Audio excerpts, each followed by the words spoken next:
Si ayahku seorang spaceship bla bla bla, dan ibunya ini bilang I don't care, boom, langsung ditembak guys.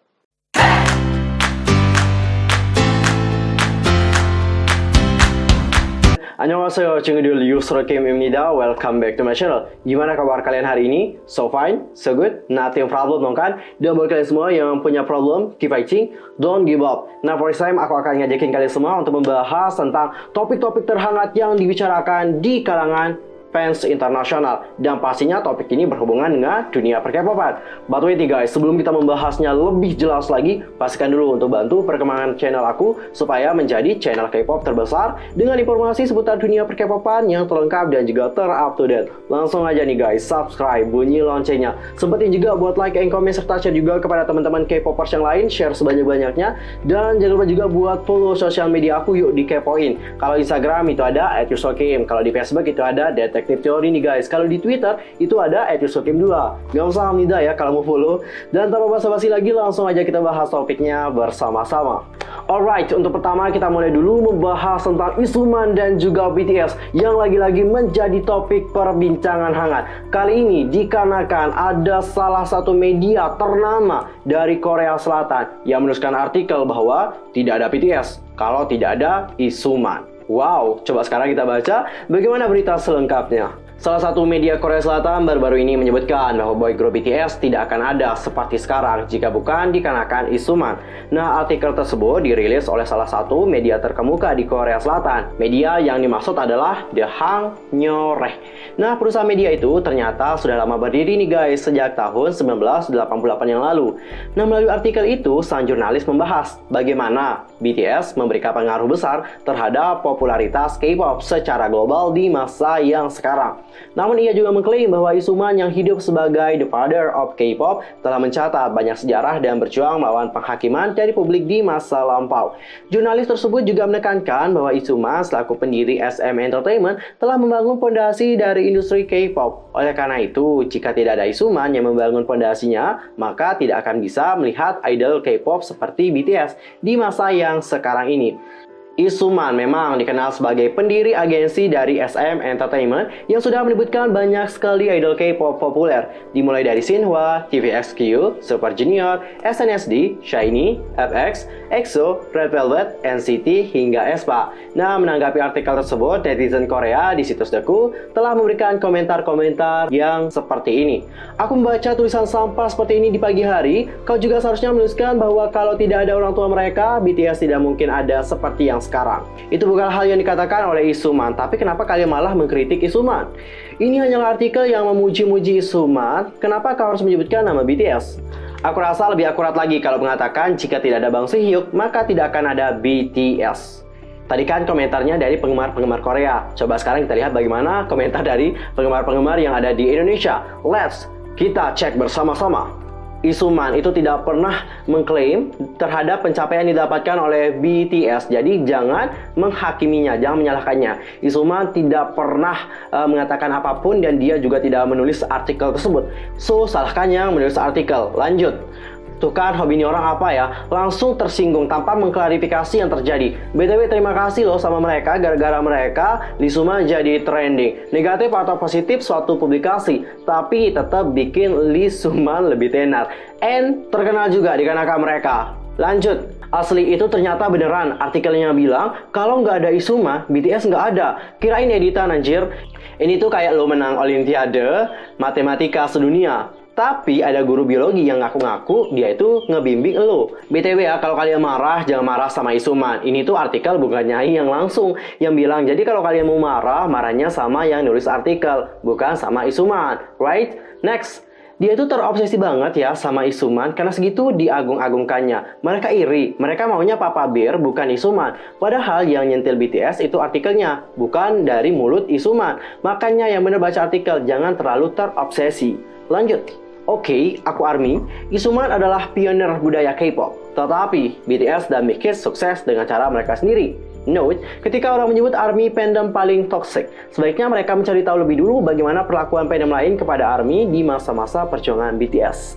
Asli gue mau banget sama artikel yang selalu bawa-bawa BTS, yang akhirnya banyak yang gak terima. Contohnya, Isuman terlepas dari artikel yang ngomong bukan orang itu sendiri, tetapi kenapa harus BTS? Sebesar itukah BTS? Oke. Jadi akar permasalahan dari kasus ini sebenarnya adalah dikarenakan pihak media. Seandainya pihak media tadi itu mungkin tidak mengaitkan antara Isuman dan juga BTS, of course tidak akan ada permasalahan. Tapi kembali lagi ya, setiap orang itu kan memiliki pandangan yang berbeda-beda, termasuk si penulis artikel. Mungkin nyamanannya seperti itu, tapi tidak dengan banyaknya orang di seluruh dunia. Anyway, yang harus kalian pahami dan juga harus kalian tekankan adalah Isuman di sini bukan orang yang mengklaim bahwa dia berjasa yang besar banget buat BTS. Bukan seperti itu ya, alright? Jadi sekarang kalau kalian mau mengkritik mungkin silakan kritik orang yang menulis artikel tersebut. Jangan kepada Isuman, karena menurut aku itu salah sasaran ya. Lain yang nulis, lain yang kena gitu ya. Dan untuk informasi aja, ini tuh bukan pertama kalinya terjadi. Beberapa waktu yang lalu atau beberapa bulan sebelumnya itu juga pernah terjadi hal yang serupa nih guys. Ada lagi kesalahpahaman antara Isuman dan juga para ARMY. Karena saat itu ada yang menyebarkan sebuah screenshot yang menampilkan Isuman berterima kasih kepada BoA. Jadi saat itu banyak sekali yang menganggap bahwa si Isuman ini mengatakan bahwa jika tidak ada BoA maka tidak akan ada yang bisa debut di US dan juga di Jepang. Hal itu sebenarnya salah nih guys, karena dalam film itu setelah aku nonton secara full nih, kalau kalian nonton secara komplit itu pasti kalian tahu apa yang dikatakan oleh Isuman waktu itu. Nah, Isuman dalam acara itu mengatakan bahwa kalau tidak ada BoA maka artis-artis di bawah SM Entertainment seperti Super Junior, SNSD, dan juga artis-artis yang lain itu nggak akan bisa debut di Jepang dan juga masuk ke dalam chart Billboard. Seperti itu guys, kalau kalian nonton secara komplit dan juga melihat bagaimana isi dari percakapan antara Isuman dan juga BoA, kalian mungkin tidak berspekulasi seperti itu. Tapi karena kemarin aku juga paham, karena yang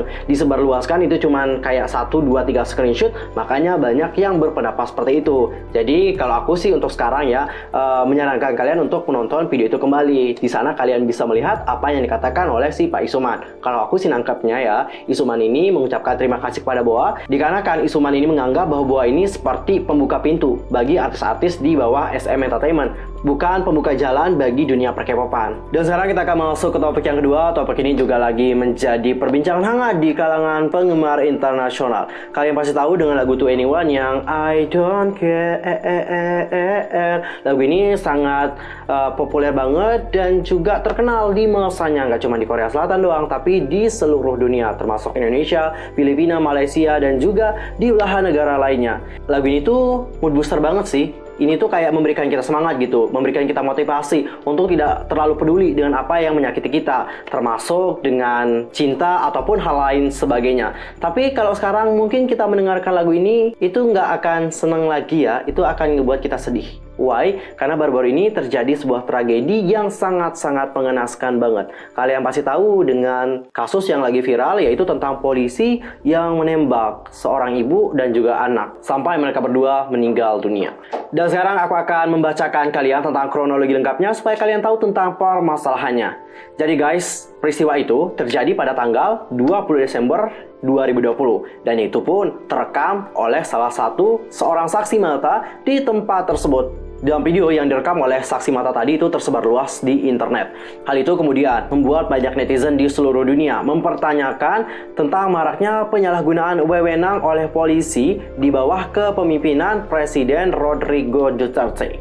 Dan dalam video viral tersebut, tersangka yang menjadi seorang sersan namanya adalah Jonel Nueska terlihat berpakaian kaos berdebat dengan seorang ibu dan juga anak di Tarlac, sebuah provinsi sekitar 2 jam di utara Manila. Video itu sendiri direkam oleh seorang saksi mata namanya adalah Alisa Kalosing yang menampilkan tentang si Nueska mengeluarkan pistol dan juga menembak ibu yang diketahui bernama Sonia Gregorio, umurnya 52 tahun, dan putranya bernama Frank Anthony Gregorio yang berumur 25 tahun.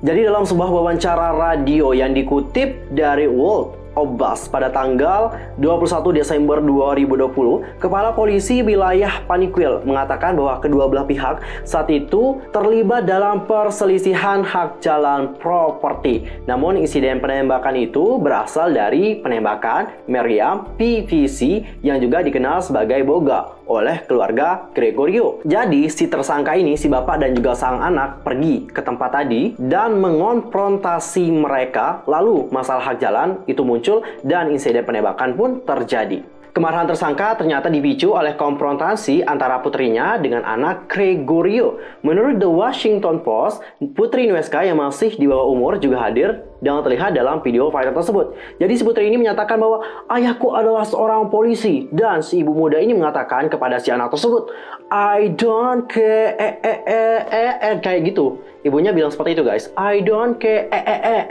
seperti itu. Kan marah juga ya dengan kelakuan si anak yang emang agak kurang ajar waktu itu. Kita aja yang nonton videonya itu bener-bener sangat emosi banget gitu. Soalnya nih guys, si anak itu bahkan kayak ngejambak seorang ibu-ibu yang ngelerai mereka di saat sedang terjadi perselisihan atau perdebatan di antara kedua belah pihak gitu. Gimana nggak naik pitam ya saat melihat bagaimana kelakuan anak tersebut. Dan akhirnya si anak ini dengan sombongnya gitu ya mengagung-agungkan tentang jabatan sang ayah sebagai seorang polisi. Ayahku seorang polisi, bla bla bla, dan ibunya ini bilang I don't care, boom, langsung ditembak guys. Ditembak di tempat. Ibunya dulu baru anaknya ditembak. Lanjut lagi, dan penembakannya itu nggak cuma sekali doang, tapi boom boom boom 2-3 kali kalau nggak salah.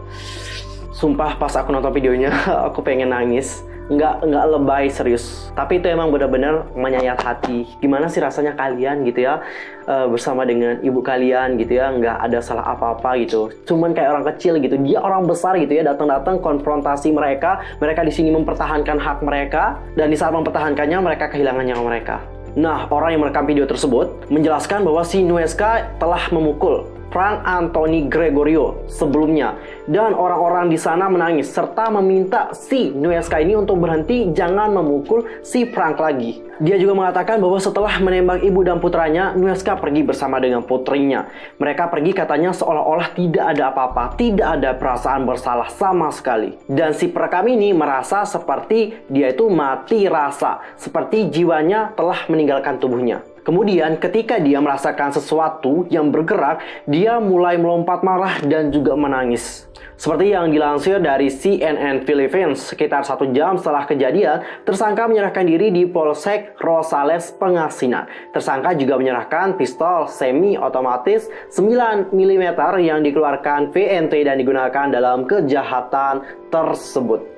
Kepala VNP Wilayah 3 Bijen, Val de Leon mengatakan 2 dakwaan pembunuhan akan diajukan terhadap tersangka. Departemen Dalam Negeri dan pemerintah daerah dikatakan menjamin penyelidikan yang menyeluruh, tidak memihak, dan juga dilakukan dengan cepat.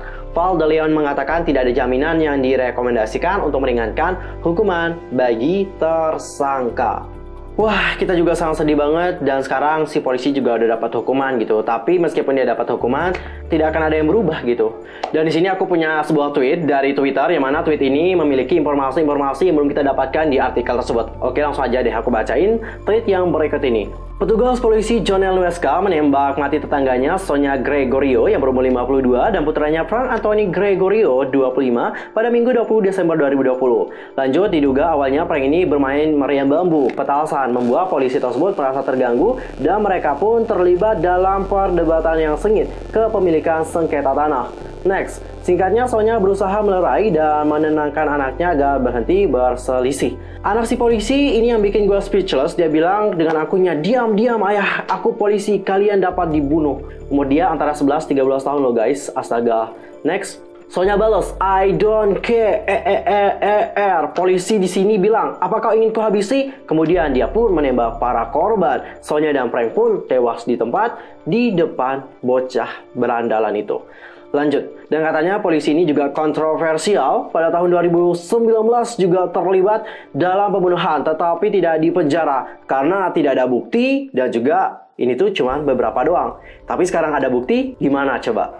Next, ada yang bilang bahwa anaknya si Frank baru lahir 1 September lalu. Gak kebayang kehilangan 2 anggota keluarga di saat tahun akan berganti. Sedih banget ya Allah.